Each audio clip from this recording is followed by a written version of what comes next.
వాళ్ళు వచ్చి ఏం చేశారయ్యా అంటే అమ్మకి బిడ్డను అప్పచెప్పి వెళ్ళిపోయారు. ఒక్కసారిగా ఏం అర్థం కానంత సంతోషం, దుఃఖం అంతా ఏమైపోయింది, సంతోషంగా మారిపోయింది. ఏంటి అసలు వీళ్ళు ఇలా చేశారు, ఏంటి అసలు వీళ్ళు ఇలా చేశారు, ఎందుకు ఇలా చేశారు అని అంటే వాళ్ళు అంటారు, మేము దేవునికి భయపడువారము అన్నారు. Jesus Revival Ministries. నిర్గమాకాండం 2వ అధ్యాయం 1వ వచనాన్ని చదవండి. లేవి వంశస్థుడొకడు వెళ్ళి లేవి కుమార్తెను వివాహము చేసుకొనెను. లేవి కుమార్తెను వివాహము చేసుకొనెను. అందరు నా వైపు చూడండి, ఒక మంచి స్తోత్రం కూడా చెప్పండి. హల్లెలూయా. అది లేవి వంశస్థులలో ఒకడు లేవి కుమార్తెలలో ఒక దానిని వివాహం చేసుకున్నాడు. లేవి గోత్రం అంటే దైవజనుల గోత్రం. పాత నిబంధనలో దేవుని పని చెయ్యాలి అని అంటే, మందిరంలో పని చేయాలంటే ఎవరు మడితే వాళ్ళు వెళ్ళిపోయి నేను చేస్తానయ్యా అని చెయ్యెత్తేసి చేయటానికి ఉండదు. లేవి గోత్రికుడై ఉండాలన్నమాట. దేవునికి స్తోత్రం. లేవి గోత్రానికి సంబంధించినటువంటి వాడై ఉండాలి. లేవి గోత్రానికి సంబంధించినటువంటి వ్యక్తి మాత్రమే దేవుని మందిరములో పనిచేయడానికి చెప్పండి అవకాశం ఉంటుంది. మరి ఈ యొక్క దైవజనుల కుటుంబానికి చెందినటువంటి ఈ వ్యక్తి దైవజనుల కుటుంబానికి సంబంధించిన వ్యక్తినే వివాహం చేసుకున్నాడు. దేవునికి స్తోత్రం. ఇక్కడ కూడా ఒక మాట చెప్పనివ్వండి. మ్యాచ్ అంటే చాలామంది వివాహ పెద్దలు, పెళ్లి పెద్దలు చూసేది ఏంటంటే వాళ్ళ కులం ఏంటి, వాళ్ళకి ఎన్ని ఎకరాలు ఉన్నాయి, ఏమి సంపాదిస్తాడు, ఏమి చేస్తాడు, వంకాయ శనగపప్పు వండుతాం బాగానే వచ్చమ్మా, గుత్తొంకాయ పులుసు బాగానే పెడతావా, మరి చేపల కూర సంగతి ఏంటి, ఈ చూస్తారు. కానీ మొట్టమొదటిగా చూడాల్సింది ఏందయ్యా అంటే ఆ వ్యక్తిలో భక్తి ఉందా లేదా అనేది చూడాలి. దేవునికి స్తోత్రం. దేవుని బిడ్డలుగా ఆత్మీయులుగా మనం వేయవలసినటువంటి మెజర్మెంట్స్ వారి కులం ఏంటి, ఏ గోత్రానికి సంబంధించిన వాళ్ళు, ఈ కథలు కాదు. మనం చూడాల్సింది భక్తి ఉందా లేదా, చర్చికి క్రమంగా వెళ్తుందా, చర్చికి క్రమంగా వెళ్తాడా, మంచి ఉద్యోగం చేస్తే చేయనివ్వండి మంచిదే, దేవుని యందు ప్రేమ కలిగిన వ్యక్తేనా. ఎందుకంటే ఒక వ్యక్తి దేవుణ్ణి ప్రేమిస్తే ఆ వ్యక్తి నీ కూతుర్ని బ్రహ్మాండంగా చూసుకుంటాడు. ఒక వ్యక్తి దేవుణ్ణి ప్రేమిస్తే ఆ వ్యక్తి నీ కొడుకుని మంచిగా చూసుకుంటుంది. కాబట్టి దేవునిని ప్రేమించే వ్యక్తా కాదా అనేటటువంటి విషయం చూడాలి. చాలామంది కులాన్ని చూసి భక్తున్నా లేకపోయినా ఇచ్చి చేసేసిన వైనాలు బోళ్ళను ఉన్నాయి. ఇవాళకి వాళ్ళు పడే తిప్పలు అన్నీ కాదు, ఎన్నో ఇబ్బందులు పడుతున్నారు. కులం కలిసింది కానీ ఇద్దరు మనసులు కలవాల, ఇద్దరు ఆత్మీయతలు కలవాల. ఈవిడికేమో ప్రార్థన చేసుకోవాలని ఉంటుంది, ఆడికేమో సినిమాకి వెళ్ళాలని ఉంటుంది. ఎటా కలుసుద్ది? కాబట్టి కలిపేటటువంటి తల్లిదండ్రులు ఇవి చూడాలి. మా బిడ్డ జీవితాంతకాలం చక్కగా సంతోషంగా ఉండాలి అని అంటే పిల్ల ఆత్మీయురాలైతే ఆత్మీయుని చూసే ప్రయత్నం చేయాలి. దేవునికి స్తోత్రం చెప్పండి. ఇక్కడ మనం అదే చదువుకున్నాం. ఏంటంట, లేవి వంశస్థుడు లేవి వంశస్థురాల్ని వివాహం చేసుకున్నాడంట. అంటే దైవజనుడు దైవజనురాల్ని వివాహము చేసుకున్నాడు. భక్తి కలిగిన బిడ్డలకి భక్తి కలిగిన బిడ్డలు రావాలని ప్రార్థన చేయాలి తల్లిదండ్రులు. వివాహ వ్యవస్థ మీద గనక సైతానుడు దెబ్బ కొట్టాడంటే జీవితంలో కోలుకోలేం, గుర్తుపెట్టుకోండి. వాళ్ళు కోలుకోలేరు, జీవితాంతకాలం మీరు కోలుకోలేరు తల్లిదండ్రులుగా. కాబట్టి వివాహ వ్యవస్థను మీ బిడ్డల విషయాల్లో దేవుడు సెట్ చేయాలని, సరిచేయాలని, కార్యాన్ని జరిగించాలని మీరు ఇప్పటి నుంచే మీ బిడ్డల కొరకు ప్రత్యేకంగా ప్రతిరోజు ప్రార్థన చేయాలి. దేవునికి స్తోత్రం. అప్పుడు తాగొచ్చి 4 తన్నులు తన్నాడయ్యా అని చెప్పి అనే న్యూస్లు వినపడకుండా ఉంటాయి. దేవునికి స్తోత్రం. కాస్ట్లీ అల్లుడండి, కాస్ట్లీ అల్లుడైనా కాస్ట్లీ ముందు ఉంటుంది. అది నేను చాలా చూశాను కాబట్టి చెప్తున్నా. అలా కాకుండా దేవుని నడిపింపుకి, దైవ ఆత్మీయతకి మనం ఏమవ్వాలి? ప్రయారిటీ ఇవ్వాలి, అవకాశం ఇవ్వాలి. దేవునికి స్తోత్రం కలుగును గాక. ఇక చూడండి, కాలగమనాన వివాహం అయింది. వివాహం అయిన తర్వాత చక్కగా సంతోషంగా ఆ యొక్క జంట సాగిపోతూ ఉంది. మొట్టమొదటిగా ప్రథమ సంతతిగా కూతురు పుట్టింది. చక్కగా అల్లారు ముద్దుగా కూతురుని పెంచుకుంటూ కొన్ని దినాలు సాగిపోయింది. కొన్ని దినాలు తాగిపోయిన తర్వాత మరలా కొడుకు పుట్టాడు. ఏమండి, దరిదాపుగా 4-5 సంవత్సరాల తర్వాత కొడుకు పుట్టేశాడు. ఆ కొడుకు పుట్టిన తర్వాత కూడా కొన్నాళ్ళు చక్కగా సాగిపోయింది. ఇప్పుడు సాగిపోయిన తర్వాత మూడో కొడుకు ముచ్చటగా, దేవునికి స్తోత్రం. ఏంటంట, ఒకరైతే ముద్దు, ఇద్దరైతే హద్దు, ముగ్గురైతే వద్దు అన్నారు. ఇప్పుడు అప్పుడు అదేమి లేదు. ఎంతమందిని దేవుడిస్తే ఇక అంతమందిని కనుక్కుంటూ పోవటమే. ఏది 100 సంవత్సరాల్లో కూడా మన తల్లి కన్లా శరమ తల్లి. దేవునికి స్తోత్రం. అది ఈ మూడో ఆయన చక్కగా ఉద్భవించాడు. ఇక అంటే ఆయన ఇంకా పుట్టలేదు, మూడో ఆయన గర్భంలో ఉన్నాడు. 9 మాసాలు అమ్మ చక్కగా మోస్తూ ఉండగా రాజుగారి దగ్గర నుంచి ఒక న్యూస్ వచ్చింది. ఏంటి, ఆ అక్కను పిలిచి, ఇంకో ఆ అక్క వాళ్ళ తమ్ముడిని పిలిచి చెప్తుంది, ఇదిగో లోపల తమ్ముడు ఉన్నాడు. చెప్తారుగా, లోపల ఎవరున్నారు? తమ్ముడు ఉన్నాడు, వచ్చేస్తాడు, నువ్వు బాగా చూసుకుంటావా అంటే నేను బాగా చూసుకుంటా అంటుంది అక్క. ఆ అక్కోళ్ళ తమ్ముడు అంటున్నాడు, నేను అసలు వదిలిపెడతానా, మెల్ల మీద ఎక్కించి తిరుగుతాను అంటున్నాడు ఆయన. ఇక చూడండి, ఇక అలా లోపల ఉన్నటువంటి బిడ్డతో ముచ్చట్లు ఆడుకుంటూ, ఇంకేముందరా, ఇంకో 2 నెలలు 3 నెలలు ఊపిరి పట్టామంటే వచ్చేస్తాడు తమ్ముడు అని చెప్తుంది అమ్మ. అలా చక్కగా ఆ కుటుంబం ఆనందంగా సాగిపోతూ ఉండగా ఈలోపు రాజుగారి దగ్గర నుంచి ఒక న్యూస్ వచ్చింది. అదేంటో మీరే చదవండి. 1వ అధ్యాయం 15వ వచనం చదవండి. మరియు ఐగుప్తు రాజు షీఫ్రాపూయాను హెబ్రీయుల మంత్రసానులతో మాట్లాడి, మీరు హెబ్రీ స్త్రీలకు మంత్రసాని పని చేయుచు వారిని కాన్పు పీటల మీద చూచినప్పుడు మగవాడైన ఎడల వాణ్ణి చంపుడి, ఆడుదైన ఎడల దాన్ని బ్రతుకునీయుడని వారితో చెప్పెను. ఏంటంట, రోజు వీళ్ళు ఆనందంగా చూస్తున్నారు. ఇటు రోజు చక్కగా ఆనందంగా వారి పనులు వారు చేసుకుంటా, తమ్ముడిని గురించి మాట్లాడుకుంటా, బాబు వస్తాడు చక్కగా ముద్దుగా ఉంటాడు, మీరు చక్కగా ఆడిస్తారా అక్క అని చెప్పి అమ్మ అంటుంటే, ఓ నేను ఆడిస్తాను మమ్మీ అంటుంది అక్క. అలా అన్నయ్య ఏమంటున్నాడు, నేను మాత్రం వదులుతానా అని చెప్పని అంటున్నాడు అన్నయ్య. వాళ్ళు ఇలా సంతోషంగా సంభాషణ చేసుకుంటూ ఉండగా రాజుగారి దగ్గర నుండి ఒక న్యూస్ వచ్చింది. ఏంటి అని అంటే, ఇవాళ మనకి కాన్పు చేయడానికి నర్సులు ఉన్నారు కదా, ఆ దినాల్లో మంత్రసానులు అనేవాళ్ళు కాన్పు చేసేవారిని.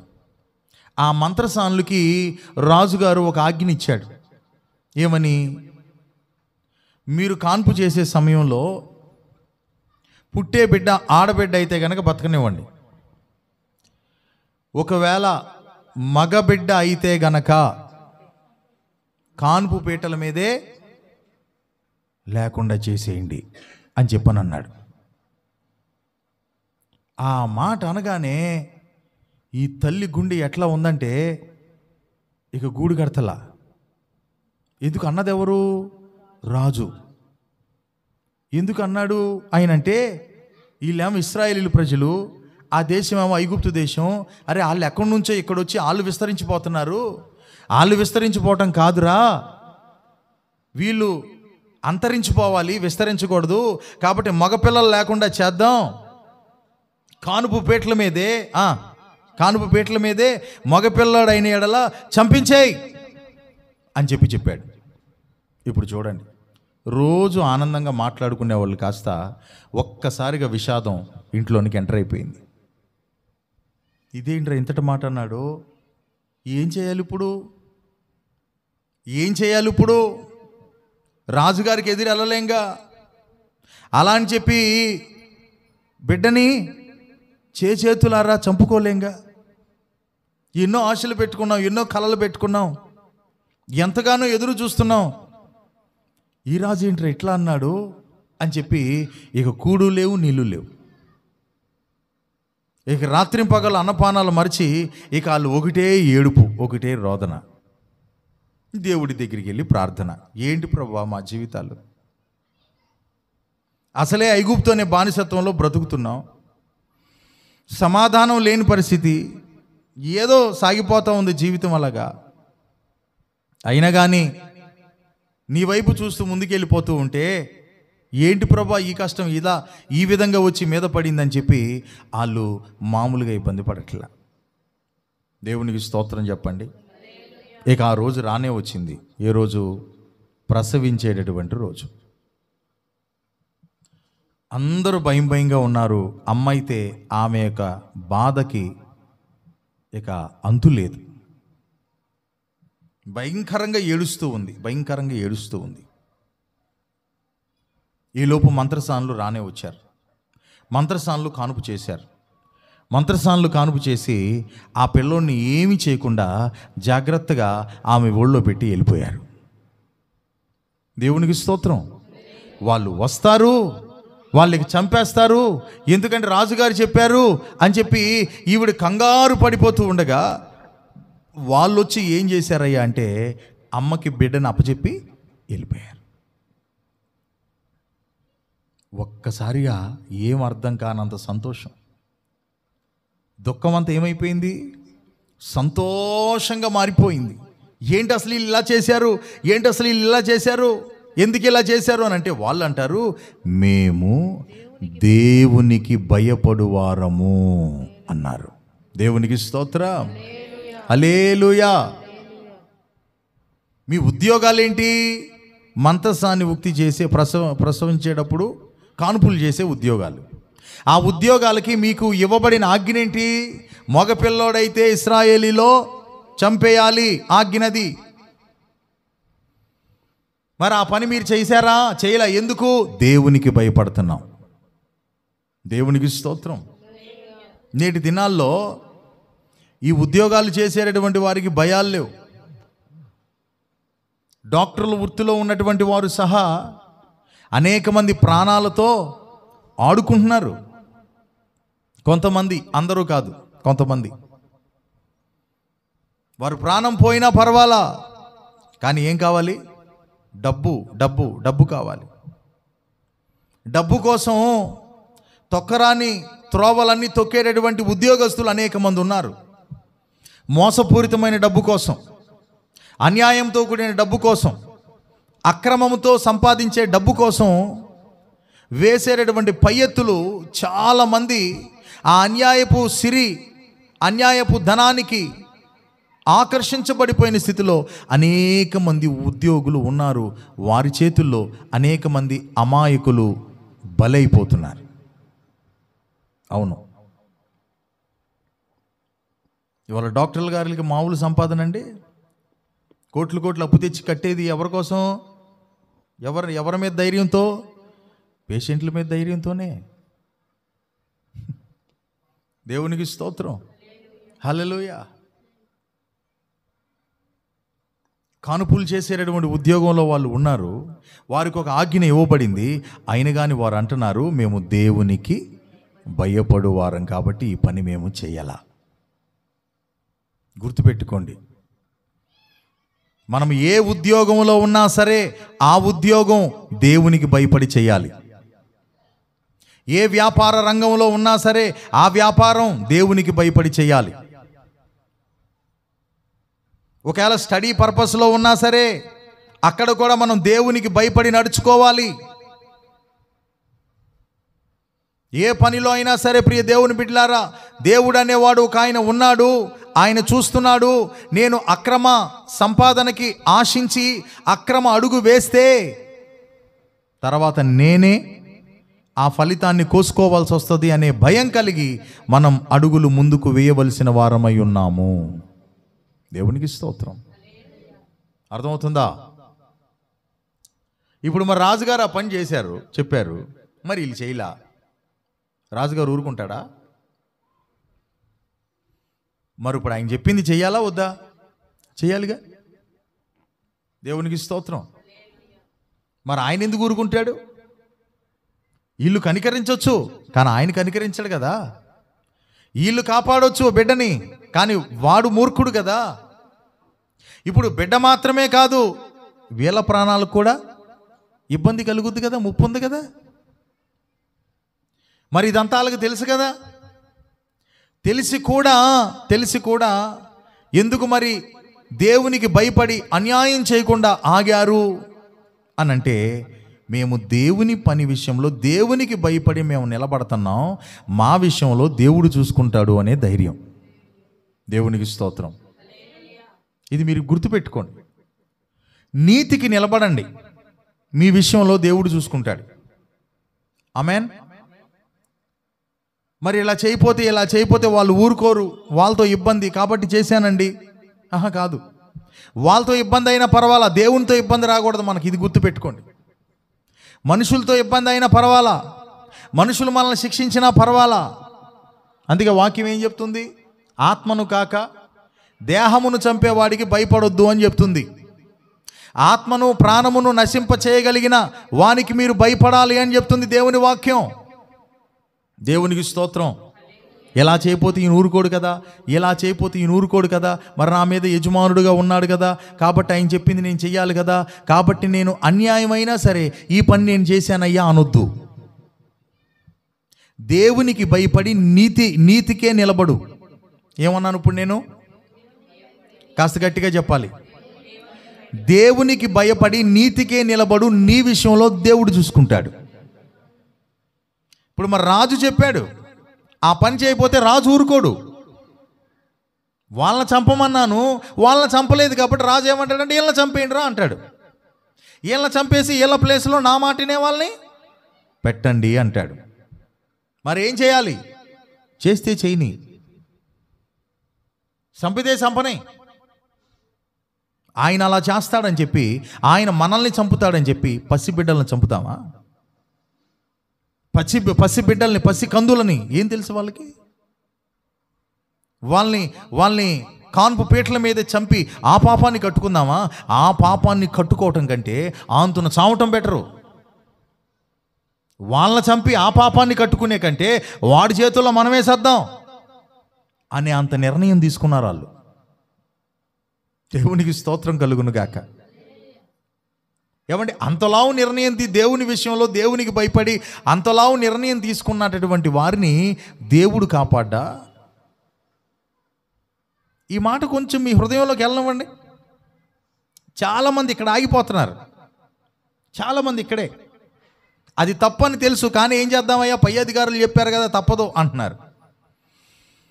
దానివల్ల కొంతమంది అన్యాయం అయిపోతారని తెలుసు, కానీ ఏం చేద్దాం, తప్పదు, డ్యూటీ సార్ చేయాలి అంటున్నారు.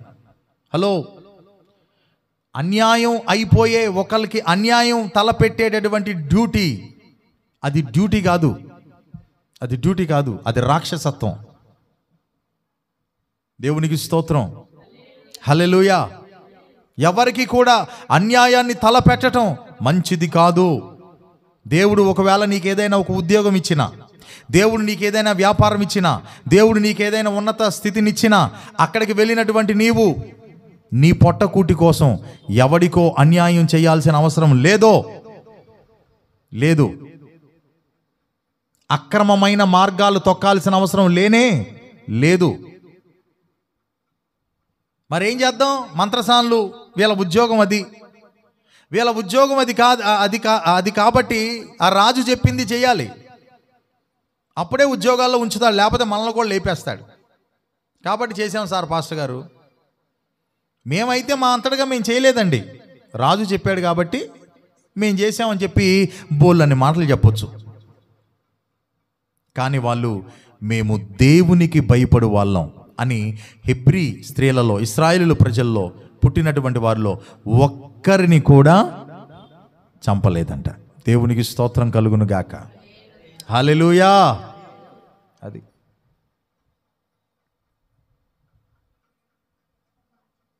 ఒక్కరిని కూడా చంపలా. ఈ సంగతి ఎవరికి తెలిసింది? ఉగ్రుడైపోయాడు. పిలిపించండి వాళ్ళని అన్నాడు. ఏంటి మీరు చేసిందని అడిగాడు. దేవునికి స్తోత్రం. వీళ్ళెవరో లేడీసా జెంట్సా చెప్పండి? లేడీసే కానీ విశ్వాసంలో మంచి ధైర్యవంతులు. ఎవరో అది దేవునికి భయపడే మంచి క్వాలిటీ కలిగిన వాళ్ళు, దేవునికి నచ్చనిది చేయకుండా ఉండేటటువంటి మంచి అద్భుతమైన విధానం కలిగిన వాళ్ళు వీళ్ళు స్త్రీలే కానీ మామూలు స్త్రీలు కాదు. దేవునికి అక్కరకు వచ్చేటటువంటి స్త్రీలు, దేవుని మనసును నొప్పించని స్త్రీలు.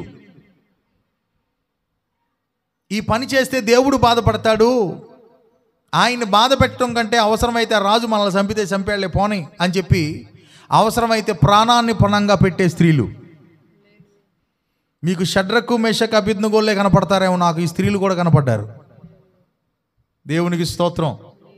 జెంట్సే కాదండి, దేవుని కొరకు రోషంగా నీతికి నిలబడిన స్త్రీలు కూడా ఎందరో ఉన్నారు బైబిల్లో. ఆమేన్. దేవుని సన్నిధికి వెళ్తున్నామంటే వెళ్తున్నాం కాదు, వాక్యాన్ని వింటున్నామంటే వింటున్నాం కాదు, దేవుని కొరకు నీతిగా బతికే స్త్రీలుగా మనం మార్చబడాలి. నీతి తప్పకూడదు, మాట తప్పకూడదు, యథార్థత తప్పకూడదు, నీతి మాలిన మాటలు మన నోట రాకూడదు, నీతి మాలిన బ్రతుకులోనికి వెళ్ళకూడదు. నిప్పులాగా నీతిగా దేవుని కొరకు బ్రతకాలి. అలా వాళ్ళు బ్రతికారు కాబట్టి ఈ రోజుకి వాళ్ళ గురించి మనం మాట్లాడుకోగలుగుతున్నాం. ఆమేన్ చెప్పండి. హల్లెలూయా. రాజు పిలిచాడు, పోతే పోయిన ప్రాణాలు పద వెళ్ళిపోదామని చెప్పాను. రాజు ముందు నిలబడ్డారు. ఏంటి చంపలేదు మీరు? నేను చెప్పింది ఏం చేశారు మీరు? సింపుల్గా ఒక మాట అన్నారు. ఏమన్నారు తెలుసా? అయ్యా, ఆ ఇశ్రాయేలు ప్రజల్లో ఉన్నటువంటి ఆ హెబ్రీ స్త్రీలు మన దేశంలో ఉన్నటువంటి ఐగుప్తు స్త్రీల వంటి వారు కారు, వారు చురుకైన వారు నాయన. మేము వాళ్ళ దగ్గరికి వెళ్ళే లోపే వాళ్ళు కనేశారని చెప్పారు. దేవునికి స్తోత్రం కలుగును గాక. హల్లెలూయా. అలాంటి చురుకైన స్త్రీలుగా మన సంఘానికి వచ్చే స్త్రీలు మార్చబడుదురుగాక. అన్ని విషయాల్లో, కనే విషయంలో అంటే పిల్లల్ని కనే శరీర సంబంధమైన అటు మాత్రమే పోకండి. మనం బోళ్ళంతమందిని కనాలి. ఆమెను అంటారని చూడండి. దేవునికి స్తోత్రం. హల్లెలూయా. మామూలుగా అయితే 2 3 కనుంటారు మీరు కొంతమంది, కానీ 100 మందిని కనాలి మనం ప్రభు కోసం. దేవునికి స్తోత్రం. కనాలంటే ఏం కావాలంట? చురుకుదనం. నశించిపోతున్న అనేక మందిని కనేటటువంటి చురుకుదనం మనకు ఉండాలి. లోక సంబంధంగా సాగిపోతున్నటువంటి అనేకుల్ని ప్రభు వైపుకు నడిపించే చురుకైన వారిగా దేవుడు మనకిచ్చిన సహోదరులు మార్చబడాలి. ఈ చురుకు ఉండాలి, ఆ చురుకు ఉండాలి. ఆపరేషన్ అవసరతలు లేకుండానే అయిపోవాలి. కానుపులు యేసు రక్తం వేయించాం. ఆమేన్ చెప్పండి. అరే ప్రతిదానికి ఆమేన్. ఆమేన్ అంటే ఏంటి? అలాగూ జరుగునుగాక. కత్తి పడితే కానీ బిడ్డ బయటికి రావట్లా నేటి దినాల్లో. అలా ఉన్నాయి మన బలాలు. అట్లా కాదు, నార్మల్ అయిపోవాలి యేసునామంలో. హెబ్రీ స్త్రీలకు వంటి చురుకైన ఆ కృప దేవుడు అనుగ్రహించునుగాక. ఇక వారు అన్నారు, వారు మనలాంటి వాళ్ళు కాదయ్యా, అక్కడికి వెళ్ళే లోపే ప్రసవించేస్తున్నారయ్యా, కానుప అయిపోతుంది, మా అవసరత వారికి లేకుండానే పోయింది అన్నారు వాళ్ళు. దేవునికి స్తోత్రం. హల్లెలూయా.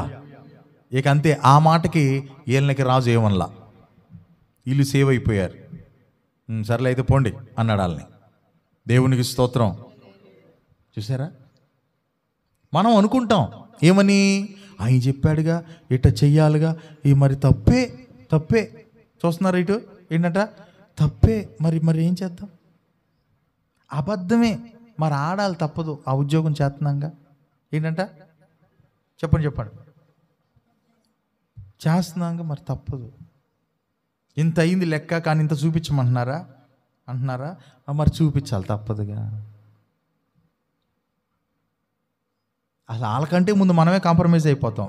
ఏం చేద్దామండి, తప్పదు. మరి భుక్తి గడవాలంటే తప్పదండి. 100 అబద్ధాలు ఆడన్నా పెళ్లి చేయమన్నారు పెద్దలు. ఆ నీటి సీడ్స్ కొట్టాలా చెప్పినండి. ఇంకేమన్నా ఉందండి? ఒక్క అబద్ధం ఆడితేనే జీవితం అతలకుతలం అయిపోద్ది. అలాంటి 100 అబద్ధాలు ఆడ పెళ్లి చేస్తే వాళ్ళు జీవితాంతకాలం కొట్టుకు సామని కదా దరిద్రుడు చెప్పింది. ఆ దరిద్రుడు కొట్టుడు ఎవడంటే వాడి మాటనా మళ్ళీ నెత్తి మీద పెట్టుకుంటారు. లైవ్లో అందరూ ఈ మాట విందురుగాక. దరిద్రపు కొట్టు 100 అబద్ధాలు ఆడు ఒకటి చెయ్యాలా? అంతకంటే నీతిమాలిన పని ఏమన్నా ఉందా? ఆడెంతో పనికిమాలినోడైనా సరే, ఆడెంతో బెమ్మానం అని చెప్పి పెళ్లి చేసావనుకో, ఆ తర్వాత ఉంటుంది అసలుది వ్యవహారం. నీకు చేస్తారు వాళ్ళిద్దరు కలిపి పెళ్ళి. నిజం. ఇటాగ పెళ్లి చూపులకి వెళ్తేనంట చక్కగా నా మాదిరి తెల్లసొక్క వేసి కూర్చోబెట్టారండి. వాళ్ళు వచ్చి, అమ్మా మరి బాబు ఏం చేస్తాడు? మావాడు ఇంజనీర్ అండి. ఓకే, చాలా సంతోషం. మరి అలవాట్లు ఏమైనా ఉన్నాయా? ఏమి లేవు. ఒకే ఒక్క అలవాటు. ఏంటిదంట? ఒకే ఒక్క అలవాటు అండి. ఎప్పుడన్నా అట్ట సరదాగా సినిమాకి వెళ్తాడు. ఏంటంట?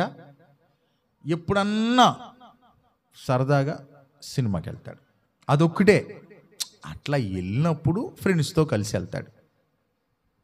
మీరు ఇంట్లో సరిగ్గా అట్లా వెళ్ళినప్పుడు ఫ్రెండ్స్తో కలిసి, వాళ్ళు ఇల్లు ఇబ్బంది పడతారని ఆ రోజే వేస్తాడు. కొంచెం ఆ ప్యాకెట్, దాన్ని ఏదో అంటారుగా, మానిచ్చిందా ఏదో చెందు, ఆ రోజు వేస్తాడు. అది వేసినప్పుడే ఒక సిగరెట్ అట్లా కాలుస్తాడు. అది వేసినప్పుడే. ఎవడో మీరు మళ్ళీ వేరేగా అనుకున్నారు. అది వేసినప్పుడే. ఈ సిగరెట్ కాలుతుంటే పక్కన వాళ్ళు కాస్త తాగుతూ ఉంటే ఏదన్నా ఇస్తే ఏంటిది ఆ ముందు అప్పుడే, మళ్ళీ ఎప్పుడు కాదు. వీడికి అష్టదరిద్రాలన్నీ ఉన్నాయి, కానీ ఏం చెప్తుంది అమ్మా? అసలు ఏమీ లేవు అంటే ఒక్కటేనంట. ఆ ఒక్కటి చేసినప్పుడు మొత్తం లిస్ట్ అంతా చదివింది తల్లి. ఆడికి లేనిదేమన్నా ఉందా అంట. దేవునికి స్తోత్రం, హల్లెలూయా. తీరా పెళ్ళయిన తర్వాత ఈడు ఇంజనీర్ ఏం పగలు తీస్తాడని చూస్తేనంట, లుంగిోడు కట్టేసి ఎదురుకుంటే టాటర్ ఉందంట. ఆ టాటర్లో ఇంజిన్ మూతలు వేసి నీళ్ళు పోసేస్తున్నాడు మనోడు. ఏందిరా కాదంటే ఇంజనీర్ అంటే అదేనంట. ఇంజిన్లో నీరు పోసేవాడు అంటే ఇంజనీరు. ఇంజిన్లో నీరు పోసేవాడా?